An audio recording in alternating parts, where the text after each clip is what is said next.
Welcome to Philly Fortune Talks with your host, Jake Penny, where the city's brightest minds share the secrets behind their success.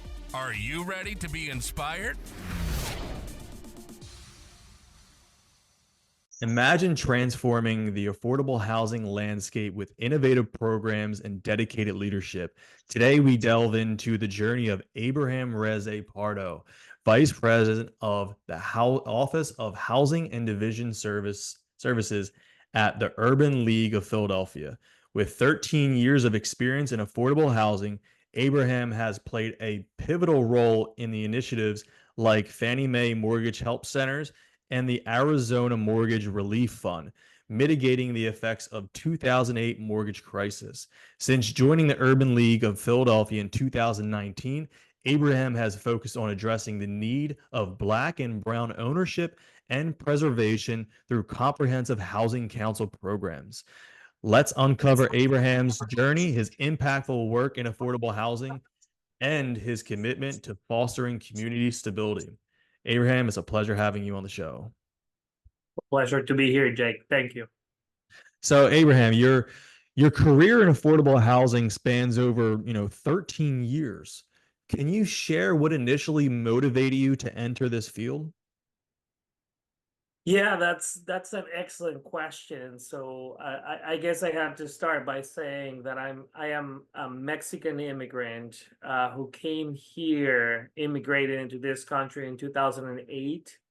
At the time that I came in, the economy was being severely impacted by what historically is now known as a mortgage crisis of 2007 or the mortgage default of 2007. I mean, there were several events that led to a major financial contraction that impacted a lot of families across the nation. So I just saw the need to do my part. I've always been a mission-driven individual, and I connected with a nonprofit organization at the time when I was residing in Arizona back in 2010.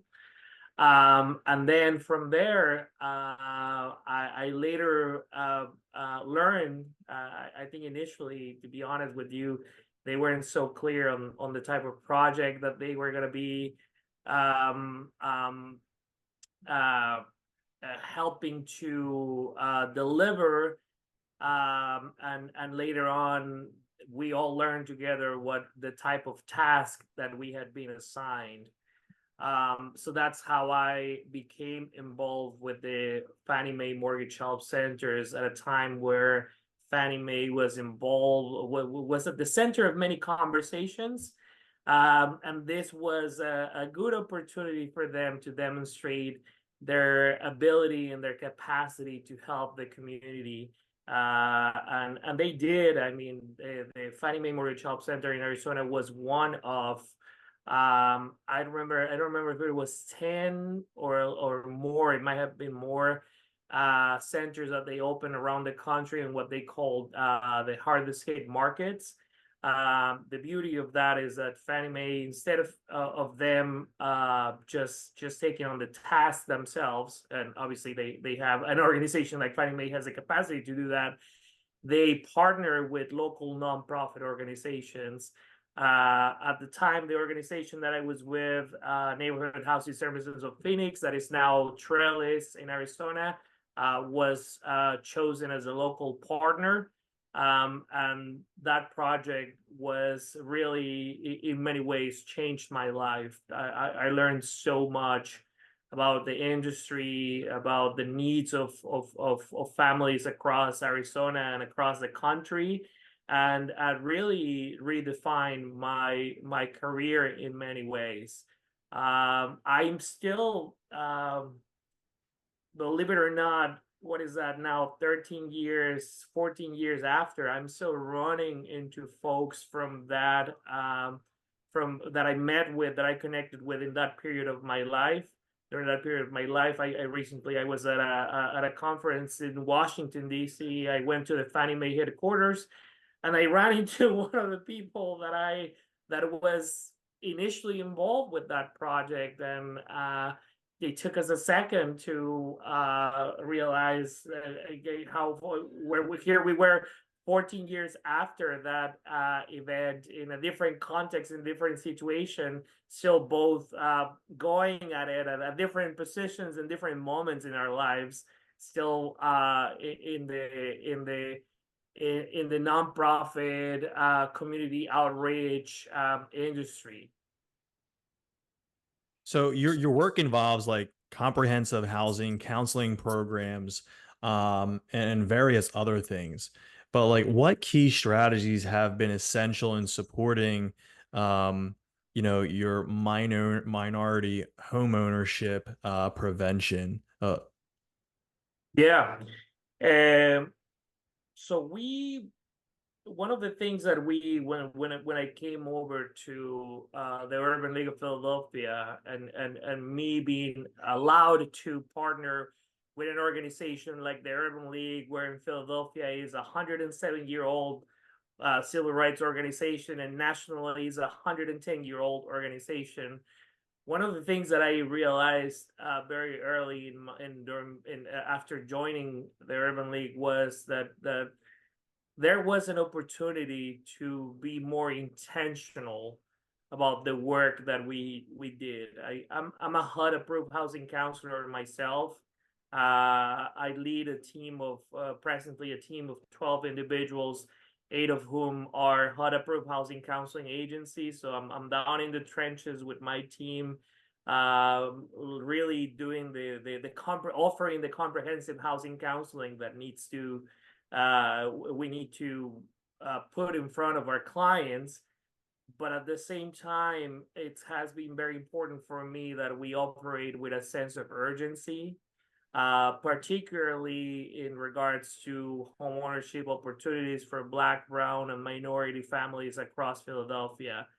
There is a lot of opportunity. The Philadelphia landscape is changing tremendously. It has changed a lot. I mean, I'm a transplant, so I've been here for 8 years, and I've seen, actually 9 years now, and I've seen things change drastically. So we early on, I realized that it was for us, for the program to be successful and to reach as far as we needed to reach, we needed to be we needed to have an add-on or something else for to motivate and incentivize our clients.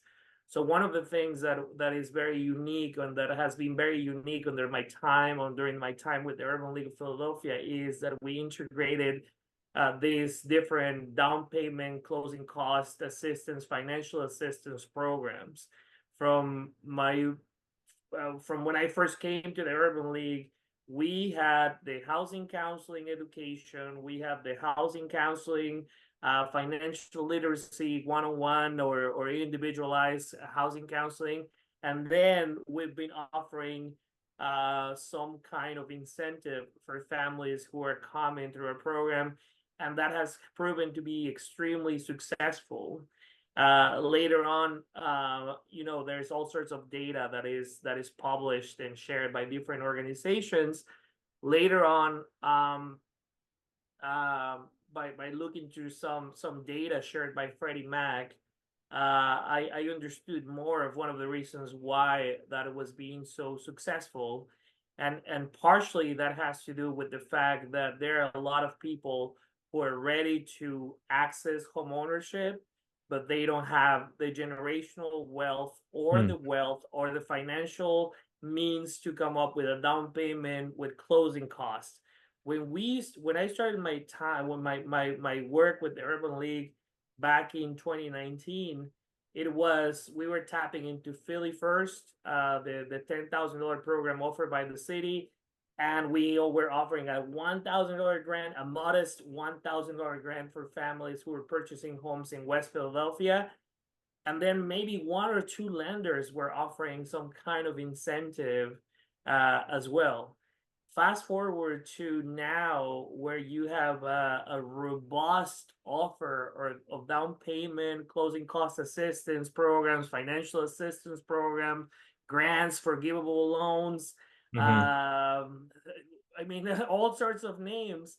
And I think all that is one of the reasons that is happening is because we have all identified that there is a true need. That there are a lot of people who are ready to go, but they don't have, again, that cushion. They have very thin margins in terms of their budgets. So we need to help them with that incentive. And that was very successful, so much so that snowballed. In our case, that snowballed into something else.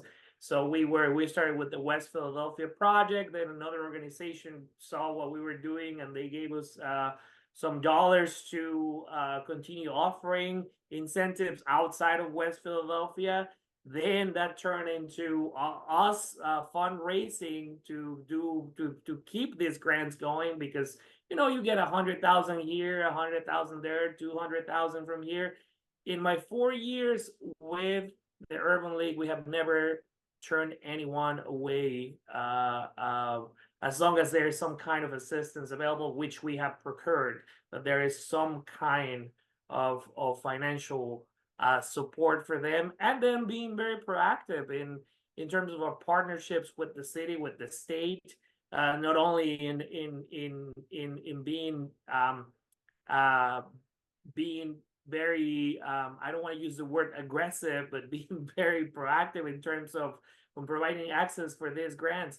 But on the other end as well, the advantage that an organization like the Urban League of Philadelphia has is that we are very familiar to the political advocacy field, so we're comfortable with those conversations, having those conversations that other folks or other organizations might be more uncomfortable. So we continuously feed the experiences and the stories of our clients to anyone who needs to hear their stories, whether that's the city, the state, HUD, anyone who needs to know what their dollars are doing, we're putting that information in front of them. So, you're talking about various scenarios and projects right now. So, can you, talk about a particular challenging project and or a case and how your team successfully addressed it? I think if anyone who's familiar with the nonprofit sector will tell you that running a nonprofit is challenging at times, or being part of a nonprofit can be challenging at times. And there is an art between fundraising and being able to do the work that you want to see, the mission, the deliverables, right? So you have to there's a balance. I always jokingly say that I have two sets of clients, which are the people that we want to help, and our funders, who also want to see that we deliver the results that they are supporting us to deliver. So I think that's, I'm not gonna I can call parts of it a challenge, but in general, I'm going to call it the art of operating at the capacity that we are operating in the nonprofit sector. We're a little tiny nonprofit in the big scheme of things. And this past year, we served 3,500 families through our Wow. financial literacy program.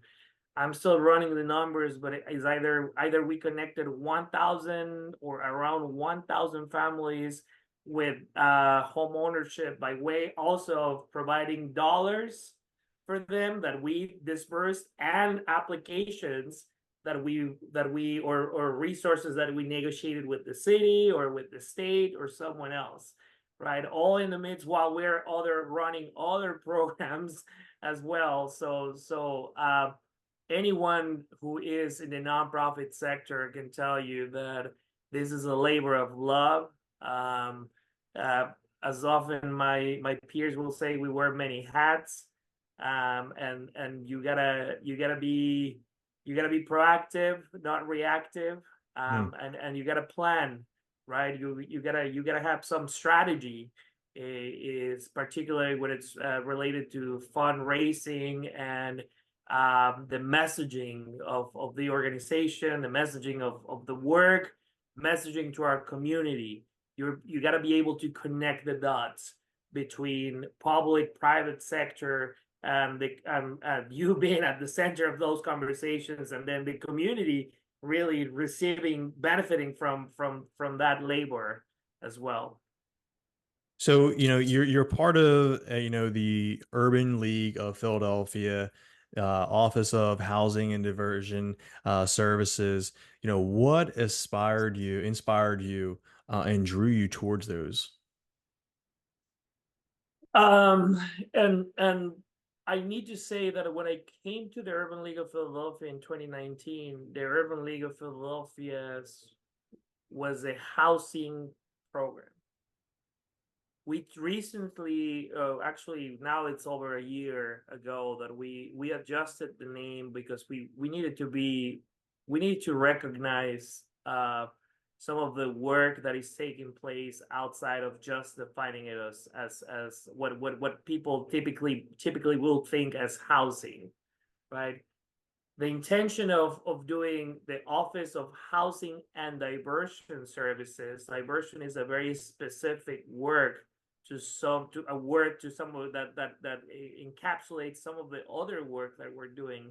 The diversion services come or are provided to families who are struggling in some way.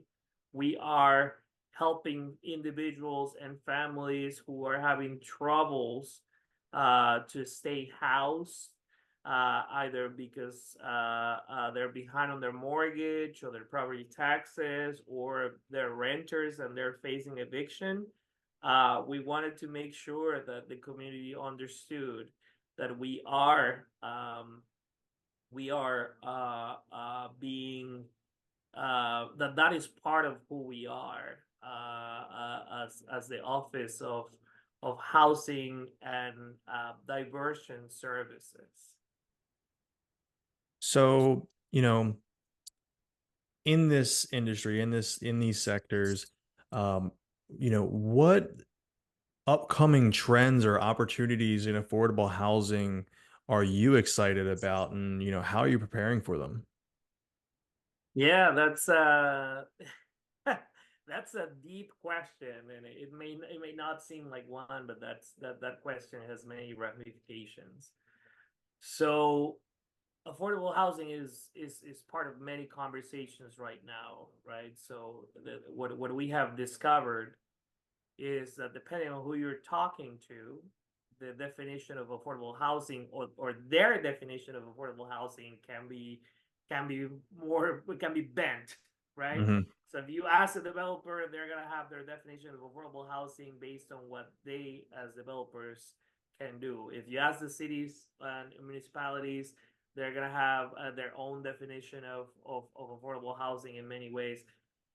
From where I stand in terms of affordable housing as a nonprofit organization, civil rights organization, is about housing that our clients can afford, which is not always the case. It may not always be a good match to the other definitions of affordable housing. So that's what we're doing. One of the trends right now is that because affordable housing is being talked about quite often, we are trying to make sure that different actors understand the difference between affordable and attainable housing. Mm. What is affordable for them to build may not be attainable for some of our clients to purchase. And because we are now in an environment where interest rates are a little bit higher than what they were 2 years ago, then that continues to upset and what is the word that I'm looking for? That might be a little bit of a disappointment for some folks who are trying to purchase homes because they did not live through the historically low interest rates, right? So part of the role that we are playing is we're educating these individuals, these families, about the possibilities and the opportunities they have in this context, And we're not only educating them for the now, but for the future as well. Home ownership is I think is the number one tool in terms of wealth creation. So they need to understand that owning a home is a safer, more what is the word I'm looking for? More a strategic position to be in, because down the road, when their homes appreciate, when the circumstances change, they can tap into the equity. They can use that asset as something. We're already seeing it. I mean, from people who bought homes in 2020 and people who came through us and received down payment assistance program, I can tell you that more than one have already sold their homes, and they were comfortable with paying off the assistance that they received from the city, from the state. They still made a profit and they moved on, right? So we are telling and retelling the stories about the successes that our clients have had beyond the first generation buyers, right? So we're dealing with a lot of first-time home buyers, a lot of first-generation buyers, and we're taking them beyond that first experience. Some people come back to us and they're like they're all excited about, well, I already want my first house. Now what? I'm like, I'm sorry, the line is long, and we're dealing with a lot of first-time home buyers, but occasionally there are those programs that are there for returning buyers or second-time buyers, however you want to call them, and some folks have been able to be educated about those programs and get on with their second purchase, right? So the trend right now is, and I try giving you a shorter answer, is affordable housing is as on holistically probably is the topic, the conversation that we're all hearing, that we're all having. I can't go into a meeting without someone talking about affordable housing and what that means for all of the different actors and what that means for our community. There is one item that we continue to work in Philadelphia, and we're building on the work that organizations have done for 20 plus years. The issue around tangle titles and heirs property, which is it can be a problem in many communities, including Philadelphia. There was a study published by the Pew Charitable Trust a few years ago that just kind of highlighted the issue and talked about the 10,000 families who were experiencing that issue. So we believe that there is a lot of opportunity there to address the needs of those families who are at the risk of losing generational wealth, making sure that they understand and they're connected with resources that will help them solve those issues. Because in those cases, the families already have an asset that they can preserve, and if they preserve that asset, then that means generational wealth has been preserved, right? And then when they gain access to that property, once the name is on their deed, well, now maybe a lot of these families actually are going to need help with repairs for those properties. And maybe anecdotally, I can tell you that some of the supply situations in Philadelphia could also be resolved by way of what we're seeing on that end.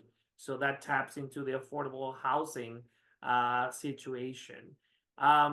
But yeah, I mean, I think I told you a lot without telling you really anything. Affordable housing is the trend, and within that, we are working on this tangle title piece as well. I just want to mention that there are two projects that we're working. We are at the center in many ways of. One of them is our Philly 5000 collaboration to advance the needs of 5,000 Black and Brown families in Philadelphia. So we want to connect them with resources so they can attain home ownership. So Philly 5000 alludes to the 5,000 families that will get there by 2027. And then the other one is Convergence MBA, the Mortgage Bankers Association, kind of coming to Philadelphia and connecting different organizations to have conversations about minority homeownership and increasing minority homeownership. And it's not that we're not saying that other sectors other communities are not in need of assistance as well. We provide that assistance as well. We're just saying that there are some groups that need a little bit extra help because they are lagging, they're behind in terms of homeownership, in terms of wealth creation. Absolutely, for sure. So if you were to big picture look outwards on the future, what are your Yeah. long-term goals for the Office of Housing and Diversion Services, and how do you plan to achieve them? Um, what is the future? You're talking about the future, right? And what is that phrase? If you want to make God laugh, tell him your plans, right? My crystal I ball broke a long time ago, so I'm not too sure either. so we want to be able to scale our operation, to continue scaling our operation up, so we can continue offering the services that we're offering, but not being reactive or corrective, more so just by being the natural process of families going into home ownership, as opposed to families who did not have options to go into home ownership. Now we're having to find them, and then it was like, look, yeah, here you can buy a house. It's like we're hoping that this is a more natural thing for a lot of folks, and we're getting there. What I can tell you is I started when I first came to the Urban League of Philadelphia, it was 4 of us. Now there's 12 of us. We're at 1500 JFK in an office that was, for the very first time in the history of the organization, at least that we're aware of, the office was built for us, to our specs, the needs of our clients and our team as well. One of the most beautiful things that is happening is our clients are also getting younger. We have a lot of 20-year-olds coming through Wow. the program. Last year, during our annual luncheon, which takes place in December, I was talking about, they asked me for a success. It's always nice to share some of the success, the success stories from our clients. And in looking and doing my research, I came across one of the people that we helped to buy a house, who happened to be turning 20 years old the day of our luncheon. So 20 years old, this person already has a house, right? I wish I was there at 20 years old. I can tell you that. But I think that sends a very powerful message as well. I want more of that. I want more. I think there's a lot of opportunity in terms of bringing our financial literacy program to youth, to young folks who need to see that as part of their future. The question doesn't need to be, will I ever own a home? The question needs to be, how many homes will I own in my lifetime, right? And with that comes, again, the wealth creation, the neighborhood stabilization as well. A lot of, I think something that is not being talked about enough is the impact that home ownership is having in the stabilization of some neighborhoods across Philadelphia. For example, how it's very, the connection to me is very clear, and how some communities are getting revitalized by way of people who are purchasing homes, not necessarily new construction. Not all of our clients can afford new construction, but homes that have been vacant in some cases, and now you have a family who are committed to the neighborhood, who are paying taxes, who are cleaning their block, who are doing the right thing. So I want to see more of that, right? I want to see more of that. There are, I don't want to see more foreclosures. I don't want to see more evictions, right? But I do see me and the Urban League of Philadelphia continuing to do more advocacy on those ends as well, recognizing that life is going to happen. We all have different circumstances, and some people might need that extra help. So I understand that is a service that we will continue to provide, and hopefully the economy won't collapse again. So we want that won't be our top priority, but knowing that we are going to be here also to tend to those the needs of those folks who are at risk of losing their houses or their home because of a situation beyond their control. Yeah, yeah. So Abraham, you and everyone over at the Urban League of Philadelphia have been doing obviously amazing work in helping, tons of families create home ownership, generational wealth, and also turning around neighborhoods too. But for the listeners who want to connect with you and learn more about the program, get Yes. involved, maybe somebody's listening that needs this program, what's the best place for them Yes. to go and learn more? That's $1 million question. We are again, we're trying to become a 21st century organization, or rather we're bringing our 107-year-old organization into the 21st century. So we are active in all social media platforms. We just recently relaunched our website, a beautiful website that is now new, urbanleaguephila.org. And anyone who wants to get involved with our programs can go there and very easily find information about when and how we are providing these services. I can tell you right now that there are a lot of families, because of the type of the work that we're doing, a lot of families are trying to get to us for the first time home buyer stuff. It's like it's a good problem to have, but at times communicate. We have thousands of people coming our way, right? And I mentioned that it's only the 12 of us trying to help everyone get things sorted out. So our website is going to be always a good resource. Our social media platforms, we try to do and mention everything that we are doing gets shared through those platforms. Awesome. And for the listeners, what is your website? urbanleaguephila.org. urbanleaguephila.org.